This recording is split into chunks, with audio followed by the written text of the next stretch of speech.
Co-host. Invite sent. Hello, Domino. Nice. Good morning. Good morning, man. How you doing? Doing good. Sweet. Yeah, just popped onto the PlayToEarn.net. I was telling everyone I'm going to start doing that as part of our my Discord engagement. We have a crypto talk in there that kind of sometimes be dead, so I'm just going to make it a habit to use PlayToEarn.net, which you put me on, to kind of just see what's moving every morning. And I was just talking and taking a look at Four Gods. The number 4 is up 22%. It's an MMORPG. It looks pretty good. It's got a cool looking trailer that I'm taking a look at right now. Interesting. I had never heard of this one, so this is popping off out of nowhere as far as I'm concerned. It looks nice though. See, I know. Definitely doesn't look like in-game stuff though, right? It looks like a. How would you say that? Like, if it's not in-game assets they're using in a trailer, is there like a term for that? Is it like stock? No, like, if they're like in a game, like you see a trailer, but it's like, they call it like theatric trailer. Yeah, like the cinematic trailers. Yeah, like it's not like actually so it ends up looking better than the actual gameplay. Yeah. It's not a gameplay trailer, but like the opposite of that, I guess. Yeah, usually it's called cinematic trailer. Okay, yeah. But yeah, this looks pretty good as long as they can. This is one of these trailers where you see it, it looks cool, but I'm like, I don't really get any aspect of the gameplay from the trailer, right? Because it's just trying to show off the look of the game. Yeah. You know what I mean? So, but it looks cool. So what you got going on this morning, man? Waiting on the launch of the in the DeFi world. Waiting on the launch of the Animal Farm to unpause. So it's a big Binance. You broke up there. What did you say? Oh, waiting on the launch of the Animal Farm to unpause the DeFi world. You. Oh yeah, yours is breaking a little too. I can hear.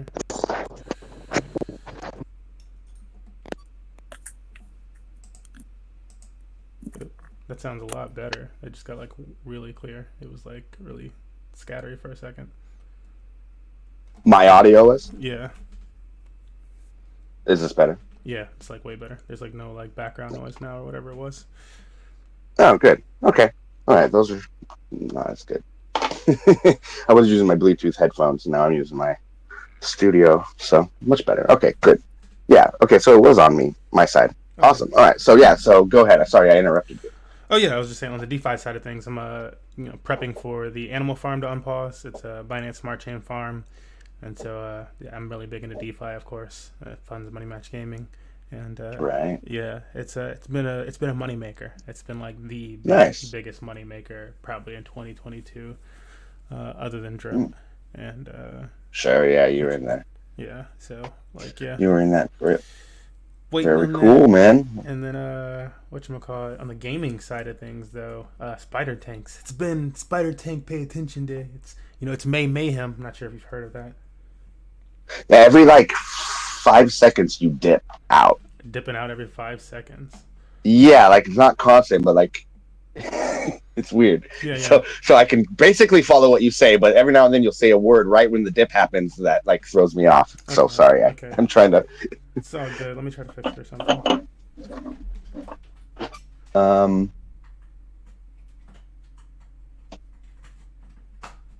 Let's see here. See what I can do. Spider Tanks. That's what you were talking about. Yes. I've definitely heard of that one. Spider Tanks for sure. Do you know anything about TCG World? TCG World? No, I'm not familiar. Metaverse. Yeah, I saw some little like their gimmick, for lack of a better word. It's kind of a negative connotation, that word, but is that like it seemed they had like rideable dragons and they had vehicles that were going to be in world that you could drive and that sort of thing, which they were kind of playing up like that was unique for metaverses as of right now. And I wasn't, I just don't know enough to know how true that is, but it really got me thinking about like if you bought a plot there and someone wanted to work collaboration with them, or TCG World themselves, like write little what would you like missions basically, where you go and like do like a GTA style mission, and then you have that in-game currency, but it's actually now obviously a real currency you can cash out, or you can go ride to somebody else's plot and basically watch a Fight Legends arena game or watch a Money Match Gaming esports event, right? So that's kind of like that's where my mind was going with it. Are there other places that are doing like it's looked like GTA? Look, in my mind, the play is like GTA, but the visuals were like Fortnite. But do you know of any other places that are kind of like going that direction, metaverse-wise? I believe one was called like Syndicate. I think that's doing some stuff like that. Syndicate. Yeah. But before I dive too much in, let me fix my audio stuff and like try to mess with something, and I'll let you know in just a second. Yeah, you're definitely breaking more now. All right. Okay, let's see. Stream. I'm going to plug into this. Down this road, we got 11. Star Heroes is up 11%. Get ready for the ultimate galaxy fighting experience. Twitter feeds. It's an esports sci-fi shooter. It's intriguing when you see ones that say esports next to it. Like, what constitutes someone thinking that their game's esports heavy? I wonder. I say for us, it's that fighting games in general are, and that we're definitely making that a priority. So is that what it is? It's like there's teams that like put esports as a priority, so they have that in their mind while they're developing the game. Maybe that's it. I think I just answered my own question. Okay. Star Heroes is a fast action space shooter. These random buttons in case it like showed up on screen. Or a TPS. I have to go to wait. I don't know where they're getting fast action space shooter is a TPS. Okay, where you explore the universe as well as combat other players in several multiplayer modes. We've had Fight Legends had meetups with is it Black Eye Galaxy? All right, cool. So this will I think that's the game. Like it's got real. First time I picked it up and played the early travel demo, and not the battle demo. I haven't got my hands on that yet, but the travel demo instantly reminded me of Star Fox 64, which I played all the time. So I was real keen on that one.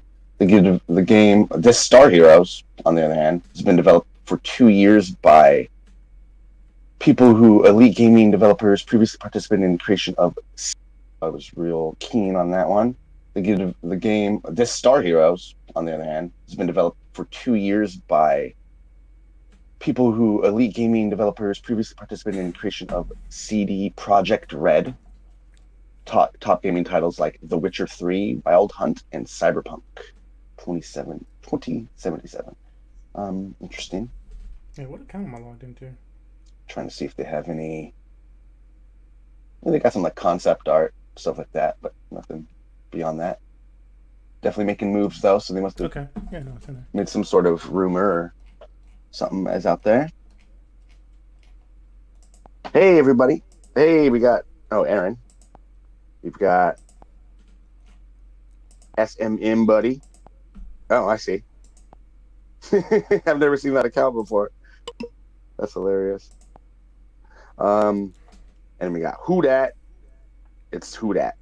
And we got Domino, of course. Cool. Thanks everyone for hanging out. We just kind of do a soft launch for this weekly spaces. Trying to fill out the whole week with content as we go forward. So, I know it said that. Yeah, excuse my. I'm gonna try and mute during my coughs and whatnot as I still recover from COVID here. Swoops, there's one that's up there. Only down 7%. It's on the chart, number 34, action simulation sports Swoops. I believe that was like a fantasy sports game that Money Match Gaming was bringing up during a Web3 Throwdown where we covered, we covered music, but then we talked about future episodes.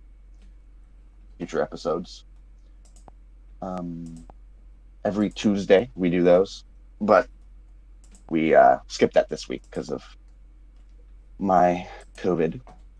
But anyway, Swoops, fantasy sports, it seems perfect for the Web3 universe, right? So that's huge. I definitely have done some videos on my personal YouTube with some of the betting platforms and projects that we're working with, fights and UFC fights. It's definitely keen on doing that. Maybe doing like a show around MMA and sports talk, but like NFT focused, right? That's the future. Everyone that starts doing that now, they're gonna have a spot for them, right? Think about how big of Awesome. Okay, this should be how better. big of a user base sports has, I think. and eventually, obviously, Web3 will be Let me know if my. brought into that world. Okay, cool. So I'm like, yeah, let me know if the audio's any better this time. yeah, all right. Hopefully. It definitely sounds better. Okay, cool. I'm like, yeah, let me know if the audio's any better this time. For sure. A million times better. Cool. Oh yeah. Much more so. So you heard me oh yeah, you're good now.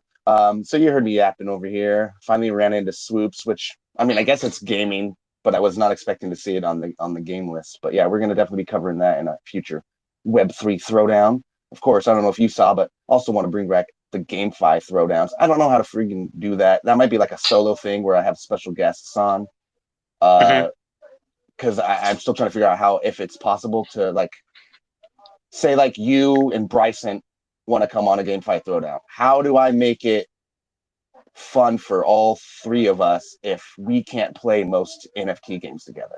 Like it's fine if we want to do battle that mini royale, right? We can all hop on and do that because we did that as a GameFi throwdown. But a lot of them are like the Rev Racing episode that we did together didn't work quite as well. I need to figure out a way to have it so you guys can see my screen. Now I can do that through virtual cam, and there's actually a new plugin for OBS that makes it so I can show just specific scenes and specific sources in the in the through the virtual cam. So I was trying to think of ways to set it up so that you guys could see everything except your own cameras, because that always is the part that throws people off, like having to look at themselves while they talk. So I'm trying to think around that, like production logistics wise. That would be really cool if people could see each other's gameplay. Because I remember you were reacting to the sound of my gameplay, because I figured out how to loop back all that so everyone can hear everything. But visually, that's what I'm still trying to figure out. And you're really good at that kind of stuff, so you'll help me figure that out. Yeah, we can. We can definitely. I'm sure we can figure it out. So I'm like, there's probably a different ways. Yeah, there's got to be a way. And definitely, it's something no one else is doing, because even Bryson's doing like solo, sometimes two people. But yeah, beyond that, it's logistically tough. I'm not sure how to do if there's possible to do a panel show where you're all like checking out the same games, but you're not just talking about them, right?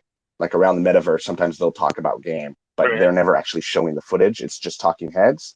So I'm trying to figure out a way to be a little more dynamic with the show and show a little more like gameplay in there and us actually playing it. That'd be kind of cool. I think that'd be a way to set us apart from other shows. So.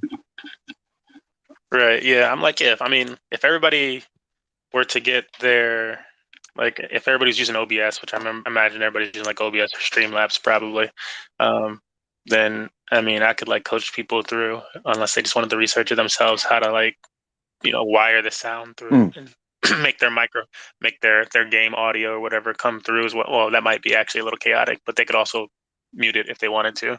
It would only take a button push. But yeah, we could just coach that up or whatever. Yeah. Would I have to in OBS? This sounds like it's gonna be a lot of. It's just work. It's not like it's hard, but wouldn't you technically have to have different scenes? Because I'm capturing everybody's cam, of course, individually, placing them in OBS, and as soon as Zoom or our meeting, we use Google Meet. So as soon as Google Meets that layout changes when someone like shares their screen, then everything's thrown off. So I would have to have different sources, and I'd have to have different scenes for every possible combination of what if this guest on, this guest not sharing, this, like, you know what I mean? Like it'd be another like at least dozen scenes. So it would be could get a little confusing there. but I don't know how else visually it would work unless you're just capturing Zoom itself as Zoom, and then of course that doesn't look quite as professional. You know what I mean? Right. Yeah. I'm like, well, like, yeah, again, using the OBS, or using OBS and Zoom, like themselves, I think you would probably want to kind of like what you're referring to, use like individual Zoom windows. So I mean, like obviously some resolution loss and stuff, but as Right. long as I don't know, if you didn't drop, if there was no more than like 6 people, you can probably still get decent resolution, whatever. Outside of that, like if you really wanted a whole bunch of people, you probably want to use a different software, something like again, Ooh. I think Restream drops too much, but like what was the Ninja one? I forgot. There's a few other Oh, dude. software that kind of drop, No, I yeah, was that just literally drop looking people it in up and stuff. right then. I'm sorry to interrupt. I got excited. Yeah, yeah, yeah. I like that, but exactly those type of software. But you probably like something like that, and Restream works really similar to that. StreamYard honestly works really similar to that. But I think the Restream and StreamYard ones are gonna pull like a little bit of lag, honestly, in between gameplay from what I've done with it. So I mean, but testing would be the best way to decipher that, because I did it like in different ways. So, but those would be the options that I think, other than just keeping it to a max of like 6 people on like a Zoom or something like that, and pinning the windows. Okay. Yeah, Then that's then interesting. you keep the full control. Yeah, I looked up OBS and Ninja. I was literally typing it in, and it's called Video Ninja now, video.ninja, because you're basically like you're creating the room, you're bringing in everybody's cameras individually. So in theory, you could still, if you're able to add a virtual camera to that separate than your own, because that's the only problem is, right? You're in Zoom, you have your camera on in Zoom, so you can't have another camera in there doing the virtual camera. There's got to be a way to set that up, maybe with your BlueStacks to have it. You know what I mean? Like, it's hard to conceptualize for me, but yeah, I'll look into it. But yeah, that'll be cool to figure that out. I'm gonna look at Video Ninja and see if they've got anything unique going. It's been a while since I've checked it out. So Yeah, yeah. so But yeah, what's going on? What else you got? yeah. I'm like, it's like on my list again are the Swoops coming down the pipeline. Mm-hmm. Spider Tanks have taken my attention for this week. I've been trying to do more things in Spider Tanks because they have the thing called May Mayhem, which is they're giving away $1.5 million for the Spider Tanks game alone, and that's a gala game. And then outside of, and it's been in progress, or being worked on for a long time. I forget what crypto conference it was a few months back, but they let a lot of the top influencers actually get to test it out. And then over the last week or so, I think at the beginning of May, they like launched it as a beta. And so now you can actually go out there, play the beta. It's free to play. They have a Snoop Dogg lowrider NFT tank that's going around and doing stuff. But it's a MOBA style game, so multi-online battle arena games. If you're familiar with League of Legends, Dota, Mm. Overwatch, it's one of those type of games. It's 3v3. They have 3 different game modes in it. One where you like capture chickens, and it's like capturing items in the map, and then you have to bring them back to your base.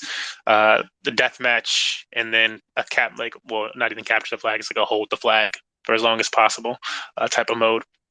But they have those 3 modes. They have, I feel like, 4 or 5 different maps or something at launch of beta. So a few different maps on beta launch, tons of different tank options. It feels very, very Thetan Arena-y, but with tanks. And Yeah, that's a good way to I look don't at it. Yeah. So if you're familiar with Thetan Arena as well, similar to that, but with tanks, and it's in the Gala system of things. And so the difference here that I think between this and Thetan Arena is that Thetan Arena was made to be just a standalone game itself. And then after the game was like made and stuff, they were like, oh, let's add play to earn mechanisms and stuff like that on it. Let's turn these items into NFTs, etc. Mm-hmm. And this game, Spider Tanks, was made for the purpose of being an esports blockchain game with NFTs from conception. And so I think they'll probably fare that much better throughout the long course of it. Nothing against Thetan or whatever, things fine.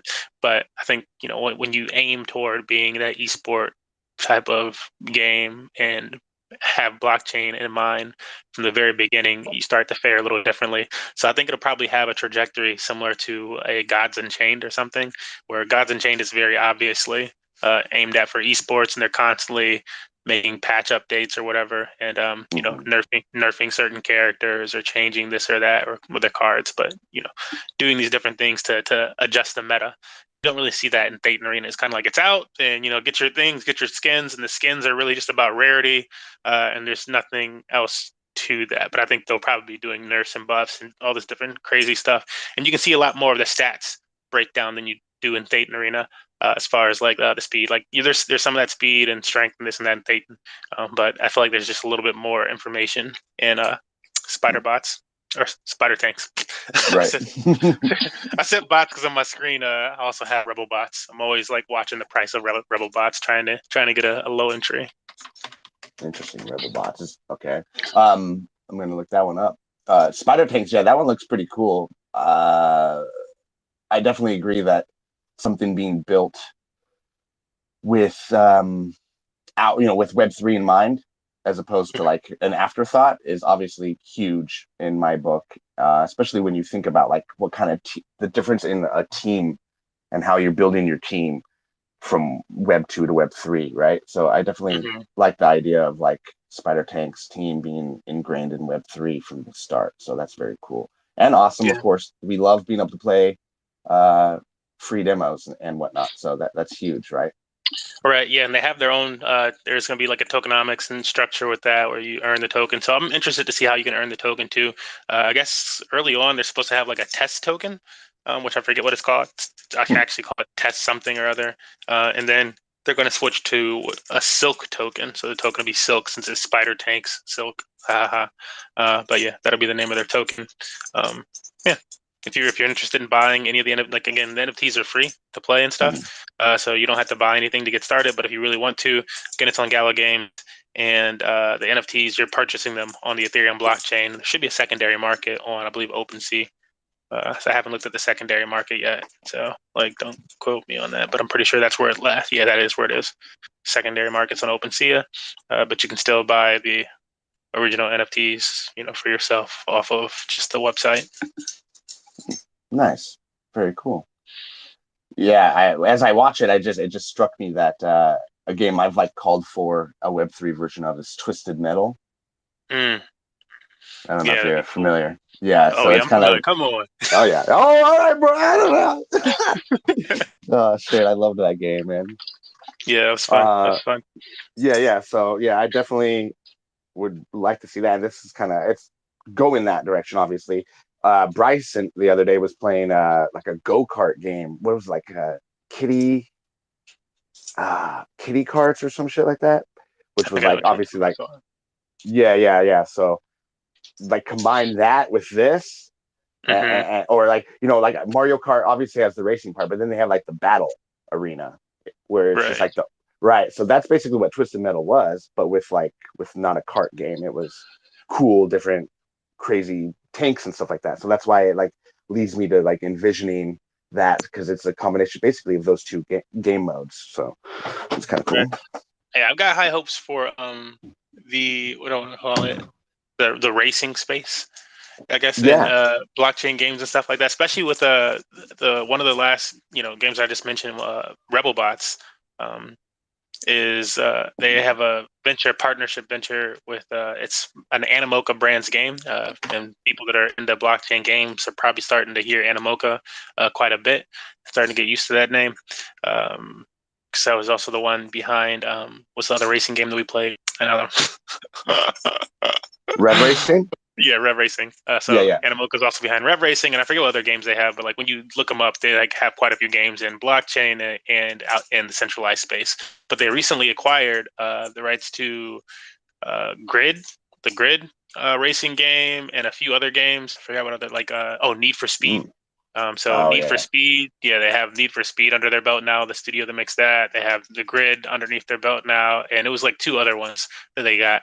And so I'm like, when you were mentioning the whole something like Twisted Metal or whatever, I'm like, oh, I'm sure that's really possible now that we have this big name stepping into the space, because those were like, other than Forza, which is like still been making a lot of games recently, those are like two of the other most popular, I would say, racing games over like the last 2 decades or so, and now they're blockchain owned basically. Yeah, that's true. That's huge. I never really thought about that. Yeah, you've mentioned that before, but I never really thought about, like, I don't know who produced or made the Twisted Metals, because it was Twisted Metal and Twisted Metal 2, I think, if I recall. Is that right? Was there a 2? I can't even say. I'm I can't even Googling say it. what I I'm looked at that. Googling it. Yeah, I'm like, yeah, I'd have to take a Google of that. 2 might be the popular one. I don't want to get Twisted Metal. slapped with the Oh, Mandela effect. bro. Yeah, no, I think Twisted Metal 2 is the more popular one, because that's the Okay. one that's got Axel, the guy with like the giant wheels for arms, right? Yeah. Okay. Interesting. Okay. Yeah, Yeah. yeah. I'm like, it's been so long. It's been a little bit Yeah, that's old. back in the day. Yeah, back in the day when I like, oh, I want to play some video games, and like I was, young and super into sports. My parents were like, I don't know, did you make all those foul shots? And I'm like, oh my god. But I'll tell you what, I shot about 80+% on the foul line in games. So There you go. it was like, do There not you foul go. me. You're the clutch. Yeah. Nice, dude. I've been watching the play. It's been years since I watched basketball, but poof, there's some talent right now. It's fun. John Morgan and is going up against Golden State's been good, and Chris Paul just tore it up last night in the fourth quarter. It's just been some fun basketball to watch. So I needed something to watch in the background. Live sports is the only thing that's good on TV anymore. So Yeah. TV is a dying breed, honestly. yeah, Like, poor TV. you can still watch half the games on Twitter. Yeah, I'm like, speaking of like that, like that's why people give it credit for whatever they want, but I'm like, I'm pretty sure that's why Netflix is struggling so much. Other than the fact that they rose the prices or whatever from the Netflix, and people, if you were paying attention to like market analysis and stuff, a lot of uh people in marketing, I guess, and just financial sectors were talking about this being a thing months ago. They're like, oh, Netflix said they're going to raise the prices, but people are still going to be paying those subscription models, and people don't normally pay attention to their subscription models. And so within the next 3 or 4 months, people are going to start to like look back at that and be like, oh, what the heck happened? And by the time we get that quarterly report, they're probably going to lose a lot of people for the first time. And sure enough, it happened. I'm like, but it's just like a matter of time. But at the same time, you got every other industry or channel is starting to make their own thing. There's a Paramount channel, there's Peacock, there's like whatever that and like that was like part of like the whole push with why I didn't watch the Super Bowl this year, because they're like, oh, you gotta have Peacock. I'm like, no, I will not. No. Watch the highlights until you guys figure that crap out.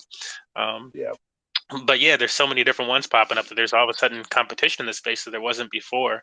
And people can, with the market and the economy being what it is, like I say, the economy more so, people can only choose so many different options. Like everybody, it's not trying to have, $15, $20 a month on this and that streaming service. It's like, all right, what's our streaming service?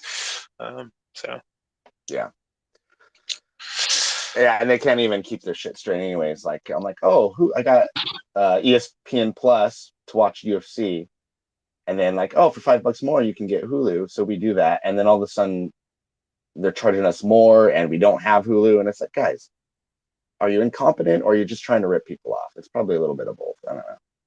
Yeah, most likely. Oh, I got to mention this because I thought this was cool. And I forgot whatchamacallit, because I'm going down the PlayToEarn list, just like scrolling through games, just looking at them.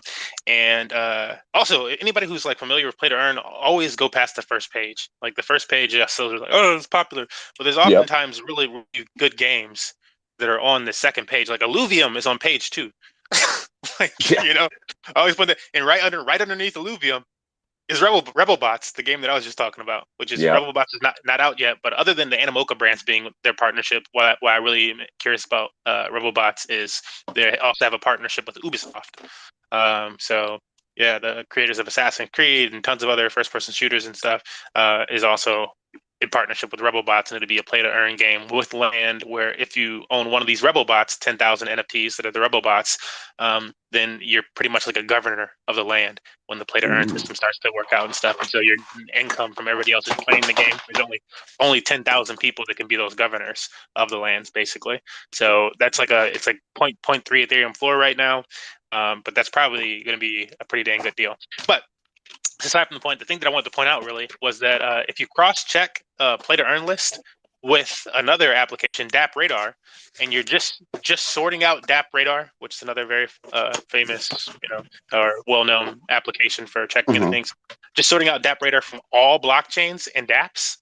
The top application on all blockchains right now is Splinterlands. Which is funny because we were just talking about Splinterlands last week, where I was like, it's so old, this and that, and it's a mobile, and the mobile plays into it such a large part of things, the mobile gameplay. But that's huge, and that's on Hive and Wax, and so that's also part of it. Pancake Swap comes in at number 2 of all dApps, and also recently had a tweet that I posted talking about how muggles, I call anybody who most people say normies, but I like to call them muggles at this point because they just figure it's magic internet money. But most muggles will consider and they'll argue things like, oh, all NFTs are bad, and it's all on Ethereum and this and that, and they'll start to talk to you about Ethereum, and that's their case for why NFTs are bad. I'm like, sure, I have honestly, personally, I don't think I've ever bought an NFT. Have I bought an NFT on Ethereum? I don't think I bought any NFTs on Ethereum. Like, yes, I could have bought some NFTs on Ethereum, but I'm not an NFT flipper. I buy NFTs that I see utility in, and I want to play the game and stuff like that. Most games don't launch their NFTs on Ethereum for certain reasons, obviously. Oh, I think I bought some Axies on Ethereum initially, and then they switched over to their own. There you go. They migrated. But Hive, like the top, just going down this top list of the top 10, and like I posted this out in a tweet. Number 1, Splinterlands on Hive and Wax. Number 2, Pancake Swap, not a game though. BNB Chain, because they switched the name from Binance Smart Chain to technically BNB Chain. Alien Worlds on Wax. Farmer World on Wax. Atomic Assets is number 3. Wax and EOS. Orca, Solana, Mobox on BNB Chain. Upland on EOS. At that point, we're already through the top 10, and Ethereum has yet to be listed. It's listed on Good Dollar, which I have never even heard of, and that's probably my own fault. I'm not saying it's not a good thing or whatever, but that's also on Fuse, so it's Ethereum based on Fuse, similar to like a Top Shots or something. Magic Eden, Galaxy Blocks, both not on Ethereum, on Thunder Core, and then Solana, Sunflower Land on Polygon, BNB Chain for Second Live, which is like a second life on the blockchain, and then OpenSea coming in at number 14 on Ethereum and Polygon, and I guarantee you a lot of that is because of the Polygon side of things, and then Crypto Blades, but that's like OpenSea is the only that and the Good Dollar out of, I'm still scrolling down, we're into the top 20 or so, and it's still there's like 2 on Ethereum on this front page. I got Axie listed a few times, but those are obviously on Ronin, really. There's nothing on Ethereum that you swear though, if you're listening to an artist on YouTube or somebody hating on Twitter, they'd swear up and down that all the NFTs in the world are being traded on Ethereum and it's killing the environment. But it's like, you don't know anything. It's kind of crazy. Or you're not paying enough attention. Things switch so quickly in blockchain. This wasn't the case like a year ago. It was more half and half, like a few months ago or so. But now it's dominated by Wax, Solana, and Polygon. Yeah, that's interesting to think about. Yeah, one of our recent Web3 throwdowns was on the climate conversation in regards to crypto. I had visited the local Seattle NFT museum's opening night, and I was talking to the founders of that museum about obviously Fight Legends events and having Fight Legends NFT artwork showcased there as part of a future GameFi centered collection. And really, this is a great angle on it, right? Because anyone that's interested in the NFT conversation, NFTs in general, should realize that gaming sector is huge. And one of the first things people go to is, well, look how popular it is in gaming, and it's ruining the environment. Because imagine if all today's video game industry was all running on NFTs.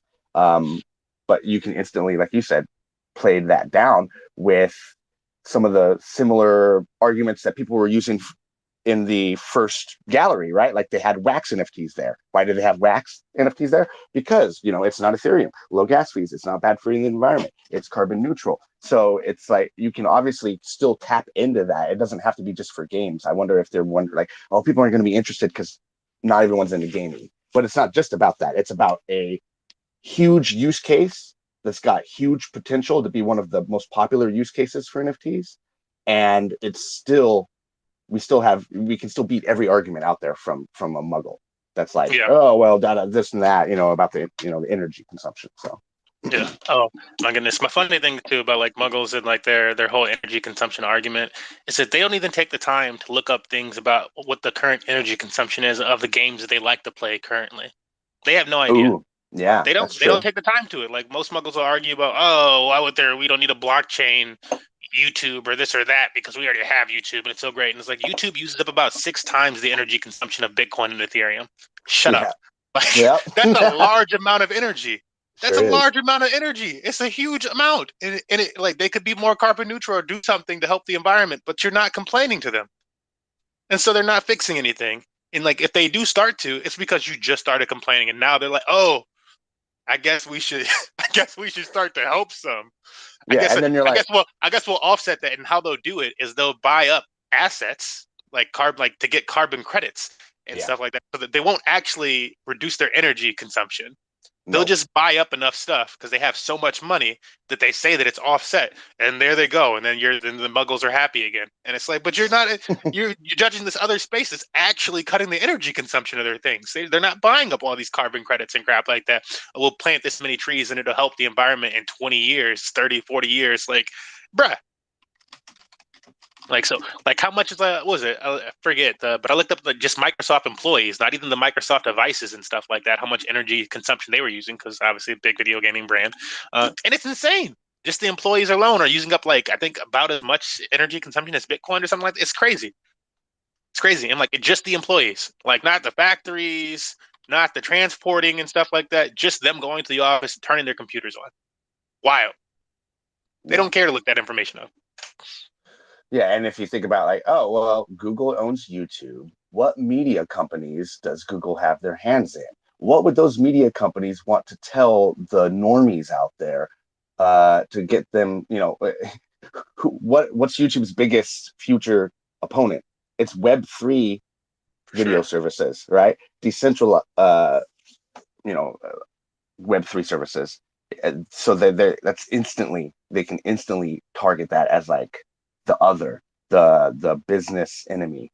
So of course they're gonna be setting that narrative throughout their media, throughout their search results, all that, right? So you just got to put the numbers together. Yep. Yep. Were you able to, I've been making it a point at Money Match Gaming recently to cover macro, because we're heading into summertime, and around the summertime, I like to redo tutorials and stuff like that as far as crypto tutorials go, and for anybody who's interested in jumping into space or getting started with cryptocurrency in general, investing side of things, or blockchain gaming. But I figure it's good to set a basis of fundamentals and concepts, because if you don't understand those things, then you probably don't really understand cryptocurrency, which became apparent that Warren Buffett doesn't actually understand cryptocurrency. But I'm going to be including it in the concepts and fundamentals thing. Did you get to watch any of the clips from Warren Buffett recently? I did, only when I was watching you listening to it. Okay. So in that ridiculousness, you were already tearing them apart. So that was fun to listen to.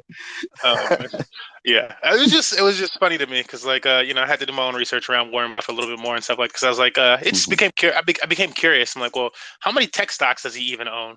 Like, if you're saying this about Bitcoin, which is up, way better than most stocks and stuff like that. Like in a whatever year basis. So how many tech stocks does this guy own? He owns like 3 tech stocks.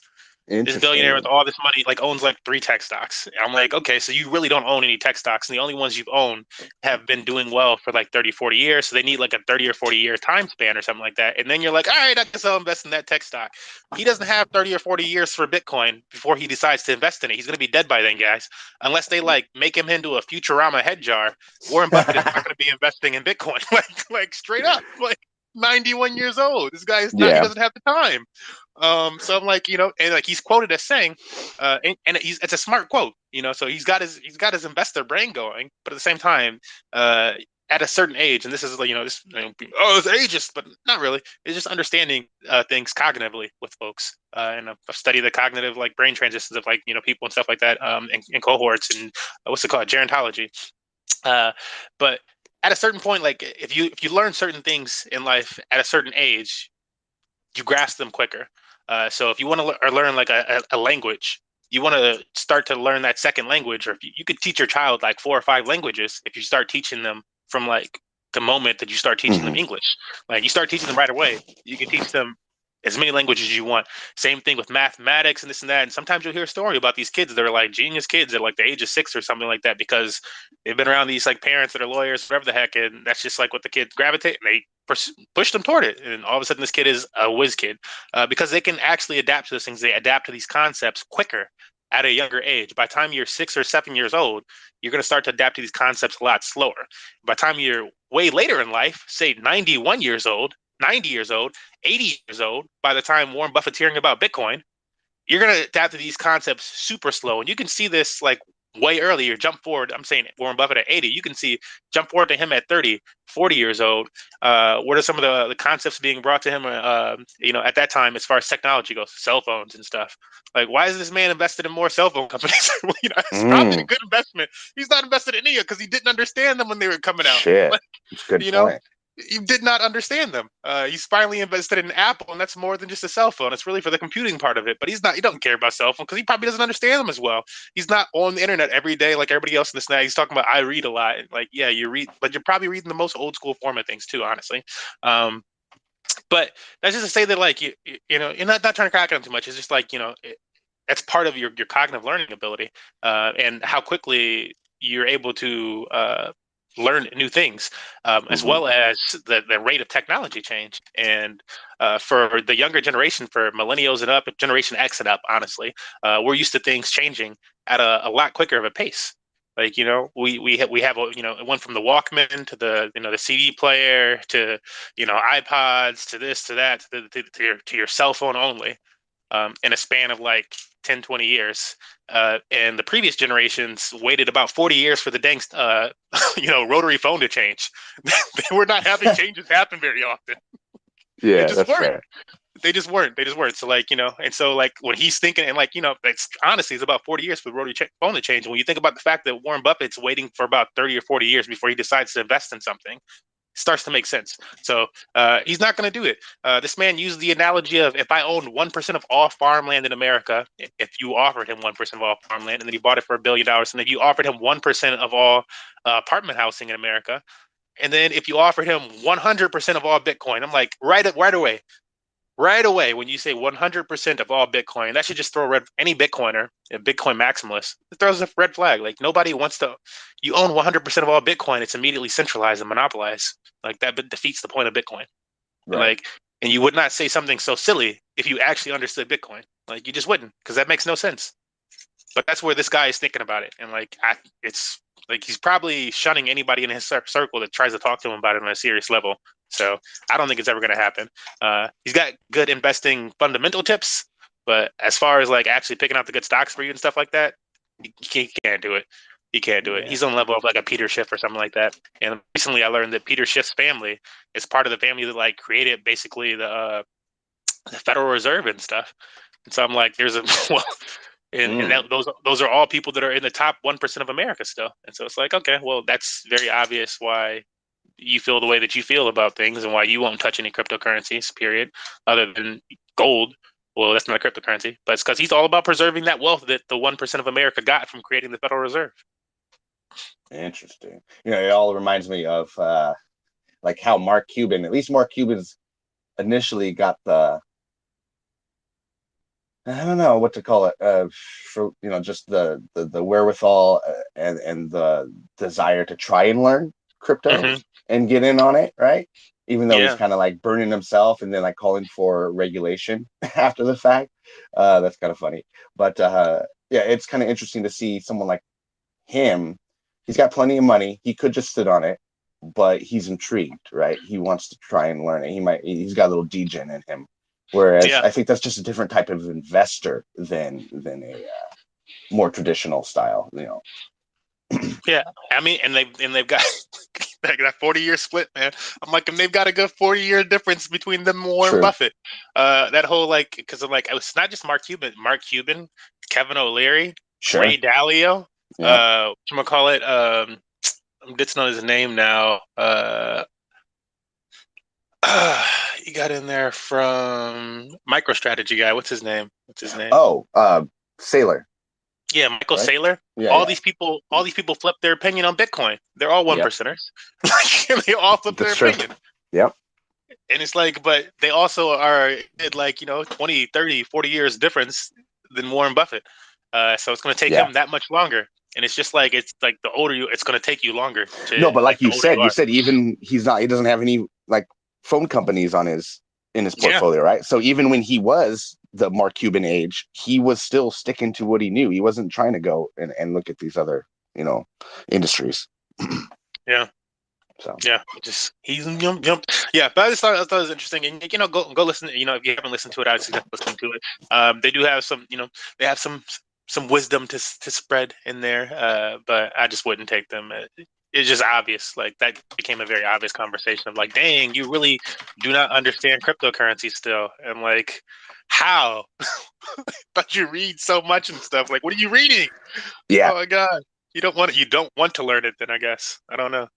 yeah, maybe a little bit of that. Yeah, I don't know what would be going on there. Like he's like, he was touting maybe the he's got dollar. so He much was like, the one FOMO. and only is the Yeah, I dollar guess here. And I'm like, bro, what? I'm like, what? he'll go down with the ship. Yeah, Seriously. Oh my god. But yeah, he's lived in this new age of the dollar being whatever the heck. So yeah, cool. Well, that's the way yeah, it's man. gonna go for some people. It's ingrained. I get it. Yeah. So yeah, I have you done any like IRL streaming? I know you've done streaming jobs before, but it's always been like on location stuff or remote, but not IRL. Yeah, just on location type of things where I have to tap into a line and stuff like that. I have not done any like traveling on my book bag or something like that and hooking up.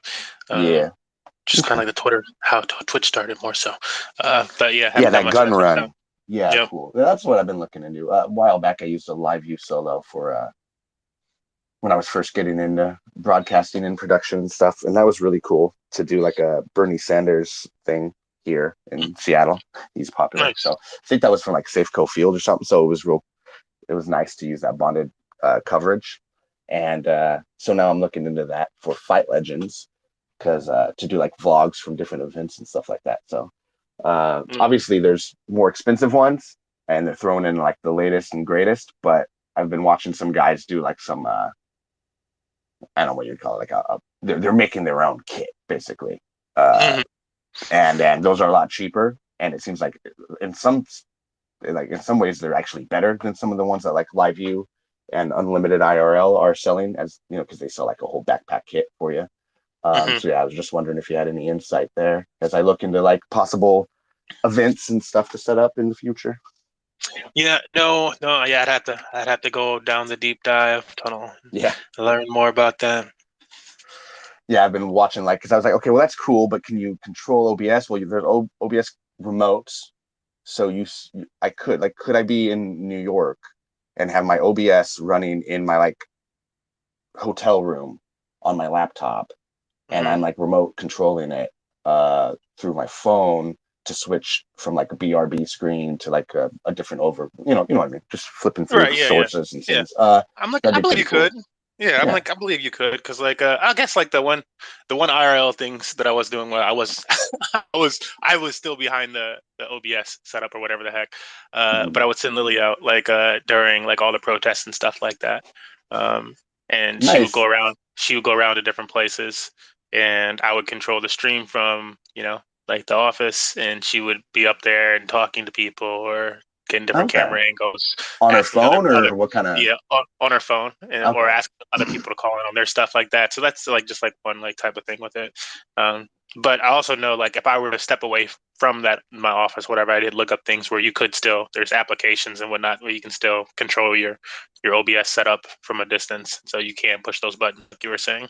And she was just using like probably 4G and just hoping it held solid. Yeah, that's what I was looking at that too, because I could invest in just a really nice phone and like a gimbal. That would be a little cheaper than the full like shoulder camera kind of whole setup, right? That's like the standard gun run setup. And then I popped in to see what was new on the live view site, and they actually offer now, interestingly enough, for like to use on anyone's cell phone. It's just like a bonded streaming service that you use on your phone, and it grabs the 4G, the Wi-Fi, 5G if you have that on your phone, etc., and like does the bonded streaming just like a live view would. So that's kind of a cool low priced solution for people just doing casual IRL streaming. So I thought that was kind of interesting. Yeah, no, definitely worth checking out. And I do think that whole sector will continue to grow. As just people want to be out there live streaming things in person, creating content on the go. Yeah, you can even rent it for like $80 a day, which isn't bad. It's not bad. Yeah, no more. And then it's like $4,000 to buy the whole kit from like LiveView, which eventually we could. But if it's like people were putting together ones just as good or better for like $2,000. Oh, so, yeah, then I just probably make my own then. Yeah. I'm like, well, shit. Like I can do that. Yeah, save half the cost, and I can do that. Yeah. Yeah. That's on the how you crypto get things. Yeah, go ahead. On the crypto split, real quick, it was one of the two different topics, really. One, to see if you noticed that pump yesterday, the Bitcoin pump yesterday, along with the Federal Reserve, and their 50 base point rate hike. Yeah, so I was just wondering if you had like any feelings on that. I mean, I feel like it's to be expected. I think they've been saying otherwise for about a year now, that inflation's transitory and this and that, but you're still fighting it. Well, yeah, later. I don't even know that much, but that was what I was hearing from everyone that talked about it. Is, well, everyone's saying it's transitory, but can anyone prove that? Like, what are we basing that on? And here we are. It's not. It's getting worse and worse, and and you see, I don't know. Go ahead. Yeah. Oh no, yeah. I was like, well, how are you gonna say like last year when there's inflation is transitory, and it's like, okay, but what caused the inflation? What caused the inflation? Like the economy was already not looking great. We were already doing a high amount of quantitative easing, and then we printed out that much more. So we printed out 40% of all United States dollars in 1 year. And so it's like, obviously that's going to affect inflation. What happens when you inflate, you actually inflate the money supply? Do you get inflation then? Like, yes, that's what happens. That's what makes common sense. Like, but if more people knew that, then they'd be like, oh, that makes common sense. Most people don't know that. And then like for them to be like, oh, it's transitory for a whole year. And during that whole year of them saying it's transitory, they printed out another 40%, 80% of all United States dollars in 2 years. Like, bruh. Like, how is it? They know how money works, right? Yeah. They know how it works. They know what they did. They know dang well what they did. It's like, eventually, eventually it'll slow down because you finally stop printing. You stop printing as much now. But it took you over 2 years to stop printing as much, and you printed out 80% of the entire supply of United States dollars in history, up to the current type of United States dollar. Like, that's a lot of money. That's more money than people had out there and stuff like that. And you gave it away without I was just listening to a Robert Kiyosaki podcast recently. Okay. The Rich Dad, and he's got a lot of smart people on there and stuff. And they gave it away, and like what Robert was talking about, and his wife Kim, was just that most of the time when you for supply and demand reasons, and if you want to keep a market stable, it's and this is what I was saying at the beginning of the pandemic. I was like, I'd rather us go to bartering and trading with our neighbors or something like that, rather than just crush our entire economy because we're printing out all this money and giving people checks. My partner was like, oh, but people have to survive. I'm like, we'll survive if you have to barter and trade with your neighbor. Like, it's going to be a better situation than like the pain that everybody's going to have to suffer and stuff like that from like what actually ends up happening to the market if we just hand out free money and nothing is being made. And sure enough, we did not do that. But like, they were talking about like, what happens if you print out a bunch of free money and just hand it to people, and they didn't actually create any new products? There was no products being sold or anything like that. How about that? There was no value. Well, and the funds were severely misallocated. Yeah, they were severely misallocated. Yeah, and then like, what was it like? There was like, because like I didn't get any COVID paychecks. So I got no COVID paychecks for missing like that previous year. I had missed my taxes. I had put them on delay or whatever the heck. And so they were like, okay, well, you just don't get them and stuff. I'm like, oh, great, cool. So everybody else is getting thousands of dollars and I don't get them. Fucked up. Yeah, I'm like, oh, wonderful. So I'm not getting them, and I'm like, all right, whatever. But then at the end of that cycle, so I'm like, I wonder how many other people are in my boat, or other people that just messed up somewhere along the line and just didn't get it and stuff. But they had some 250 million plus or something like that dollars left over from that, from what was supposed to go out and checks to people and stuff. That $2,000, whatever the heck, or 1,400. But they had some 250, and they took it and they're like, all right, well, now the government, we're going to decide that we're going to use it on this other thing. And I'm like, you still didn't pay people. Why don't you hold it a little bit longer for the next tax cycle and pay people? What are you talking about? You're going to reallocate it. Like, you still need to pay people. But that's just like, to me, that's part of the misallocation where I'm like, and I'm sure that there's other bigger levels of it, but I'm like, if you know certain people missed out because of certain things, why would you not hold on to it a little bit longer and get it to you? Whatever, you shouldn't have done it to begin with in the first place. But that's a poor use. That's a poor plan to me. Yeah, well, I mean, that's why I'm a big proponent of business being separate from the government. I mean, because you can even look at what were they called? The business loans that we sent out to people. Those were definitely misallocated. I mean, when Potbelly is getting a loan from the government, it's like, well, maybe we could just close some Potbellies. Maybe the CEO can make a little less. Give me a fucking break. Meanwhile, half the restaurants in my Maple Valley neighborhood shut down. Yeah, right? Exactly. Like, sorry guys, we just can't run anymore. Even places like GameWorks in Seattle, it shut down because of COVID. Was it not doing well already? Probably not. But COVID was the death blow. It couldn't survive that. Even if it wasn't doing great, it still would be open right now if it wasn't for COVID. So I mean, there were plenty of business, and that's a big business. There was plenty of smaller ones that I'm seeing, like mom and pop restaurants going, that just can't afford to stay open. Jackson's in the Enumclaw is a really good one near us, and it's just like forever closed until we find more work, right? Like no one wants to work, they can't operate anymore, and so like those are the places that should have gotten it, and so it's very frustrating to see, big businesses that are multi-million dollar companies taking this money. So yeah, and then you got to blame the government for that. Getting the bailout for being bigger than the smaller guys, and that's just kind of how it goes. That's how it goes at the banking level. That's the lobbyist system we live in. Here you go. Yep, here you go. You get to stay up. Then it's like doesn't really matter. You just get to stay up because you've got more power, this and that. But yeah, that's disgusting to me. It's like it's really sickening. Because if they would have spread that out even a little bit more evenly and like let everybody take their blows, then we'd have a lot more of those businesses open. Well, yeah, exactly. It's all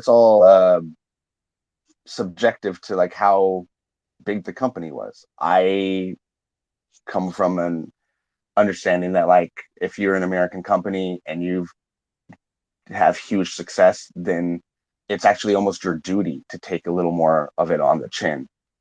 Yeah, but now it's just everything's so like cutthroat. So it's it's like that.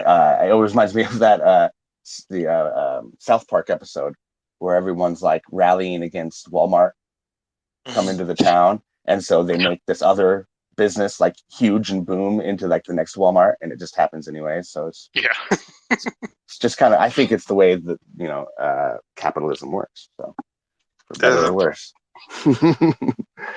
All right. Anything else on the radar? The last thing that I was going to mention on the radar was like in tandem kind of with the Federal Reserve like rate hike thing. I figured that was like stripping away financial freedoms. I feel like the kind of like the last to a degree, because it's being controlled by the Fed, honestly, and they don't really have the little man's best interest at heart. They have their own, like Jerome Powell is like a trust fund baby, and there's only like truly though. He is. And there's like, you look up the stats, there's like 0.05% or something like that of all Americans that have that situation going for them. He is at the cream of the crop, and like that's the person who's supposed to be controlling the monetary policy for everybody out here. He has no idea what you're going through. He's nowhere close to understanding you. He could try all he wants for his entire life, and he will never understand what you're going through at any level. You could be well off in the middle class, and he still don't get it. But this is my point. But it's all just true. It's just true. He's just too wealthy. You know, when you just have that much money coming in all the time. But the last thing was it's been kind of bullish during this bear market. I feel like we're in a bear market in general, but during this last leg down in the bear market, I feel like one of the most bullish projects has been Tron. And I've mentioned it before on our podcast and stuff that Tron is a favorite amongst whales in cryptocurrency for the amount of stable coins they have and how cheap the transactions can be on Tron. But also recently, what was part of the bullish push with Tron was that they launched their own stable coin, algorithmic stable coin. And so now there is USDD coin on Tron. Right. And Tron has already had really good APRs on things like Just Lend. If you like want to stake Tron or Bitcoin or Ethereum or USDT or USDJ, whatever, all these different stable coins, it's already been good APRs over there. If you didn't know, check that out because I think it's phenomenal. But and if I had more money, you know, if I had millions of dollars, I would just put it over there on Tron and be earning it. Right. Like that's rent money every single month. You got rent money. Like you have to be throwing thousands of dollars at rent to not be paying off your rent with that. Like good God. But this USDD thing has about 30% APY on it, so it's that's pretty dang good. They're calling this the stablecoin 3.0 era with USDD. It's launched on Tron, Binance Smart Chain, aka BNB chain, and Ethereum. So it's on multiple chains already. I believe it officially launched today. Yeah, so it officially launched today. There's been hype being built up around it most recently. The last few weeks, but yeah, that's something worth checking out. I think in the larger DeFi ecosystem, because and it says guaranteed a maximum profit of 30% APR. The Tron DAO reserve is what's going to keep the peg stable, and 30% APR, and then you can compound that boy. That's spicy. That's tasty. On a stable coin, y'all. On a stable coin. That's where you put. That's the real bank. That's the new bank. Yeah, I was gonna say that's the exact reason why we got people looking into it in the government. Like, whoa. What you mean 30%? Well, you don't say, well, it would be 30% for our government if they didn't like chop people at the heads at every single angle. Yeah. Like, oh, actually, this will go to him over here. And Jim owns that new bank over here. I love Jim's family. Jim's family has a long history with us. And so we have to make sure they're okay. Yellen, what about the Yellen family? Well, yeah, she just came from the Federal Reserve, and so obviously she should have a seat at the White House. And let's make sure that her family, that's literally the reason this stuff's so messed up, in my opinion. But like, whatever. So looking at things like this at Tron, new stable coin, if you got that money and you want to stake it somewhere for that nice juicy APR, 30% APR is the way to go. Absolutely, yeah, that's what I'm looking to. I'm walking the line between like paying off the credit card bills, so I'm not paying those banks any more money, getting that done, and then starting to take some of that and DCAing into certain stuff. But then also I definitely want to get deeper into the DeFi shit, which is, you'll be my Sherpa. You're my Sherpa. Yes, let me guide you to the promised land. See. All right, well, that's cool, man. Well, yeah, I think that's we can start wrapping up here. I don't have too much else going on. We got, of course, a development update later today. If anyone listening hasn't checked out our trailer, we got a huge advisor drop also, and also a video out of our companion bots, which would be that's a huge our first drop, 10K free, and that's going to be very exciting to get out to the people. And that's going to be basically a skin for an in-game crypto Sherpa sort of. He's going to hold all of your NFTs and follow you around and guide you through the Fight Legends universe. So that's going to be very cool. If you want to have a custom one and not like the stock bot, as I'm calling it, then you're going to have to pick up one of these of the 10K drops. That's happening soon. So you can see some of that concept art as they're working on that in the background. And we're going to have an update for all that and more tonight, 7 p.m. Pacific time.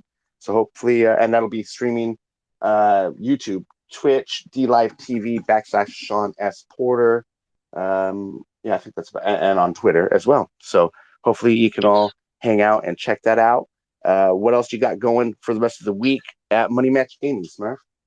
Yeah, so at Money Match Gaming this week, we're just gonna continue on with our normal get on, making lots of different videos as far as the concepts and fundamentals and concepts of investing, cryptocurrency and investing. So that's been a thing that we've been working on lately. Of course, we also put out DeFi videos. As far as events go, we have no events this week, but we will be starting up a King of the Hill style of events whenever we're doing Gods and Chain. Most recently, we've been doing giveaways. Every single time you see us playing Gods and Chain, we're probably giving something away. And so I wanted to switch that from being more of a giveaway, random type of giveaway, to a competitive type of giveaway. And so we're going to be doing King of the Hill events with Gods and Chain pretty much every time that I play it. And I play it probably 3 or 5 times a week.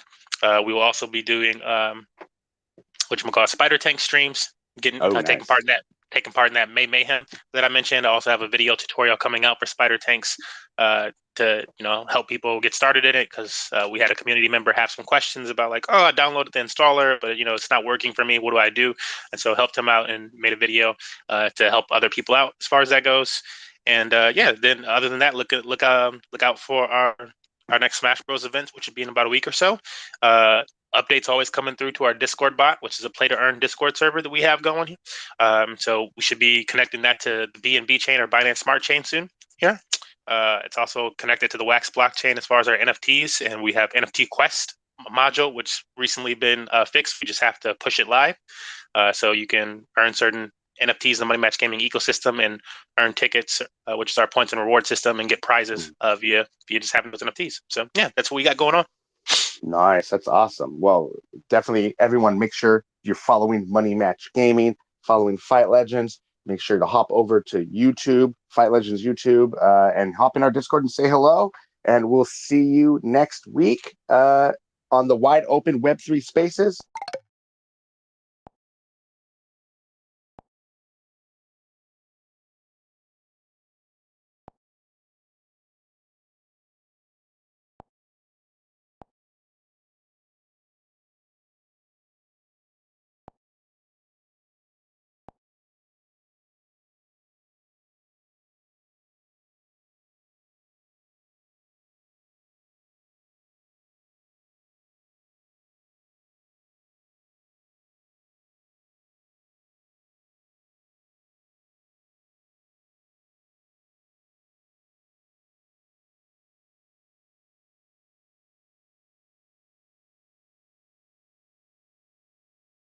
My mic's muted over here. Yeah, and then hop in a call with Shawn here. Thanks for joining us if you were in the stream. If you have any questions, feel free to leave those in chat on the DLive side of things, or better yet, join our Discord. Sleep in your stream last night. My bad. I fell asleep. Oh, Jalissa. It's no problem. It is no problem, fam. Sorry that, she's probably going now. I'm like, yeah, no problem. It'd be like that. During our podcast type of streams, I'm usually like super like in the conversation, trying to figure out audio most recently with it. Otherwise, I'd be way more active with chat. But as soon as I get that figured out, I will be super into chat every single podcast stream. It's just been a little back and forth. I think this new solution that I had here today is probably a good one, so I'll probably be using that in the future as well. But yeah, thanks for tuning in this morning, guys. I'll see you in the next one. I gotta get up on my DeFi plays, see if the Animal Farm might have already launched and stuff like that. So I'll be making a video about the Animal Farm's launch and all that goodness. I don't think it has though, because maybe it has. One of these streams is down. This other guy is listening to the Johnny Depp and Amanda Heard trial. She looks like she's crying. Bro, you're crying about trying to defame somebody. Like, why? Like, it's not even necessary. That's my thing. Is like, it's not even a necessary thing. It's just not even a necessary thing. So, like, you're getting emotional about trying to win a defamation case. I don't know. If you feel that wrong. But I'm not even getting into that stuff. See you guys in the next one. It's your boy MMG Smurf. We out.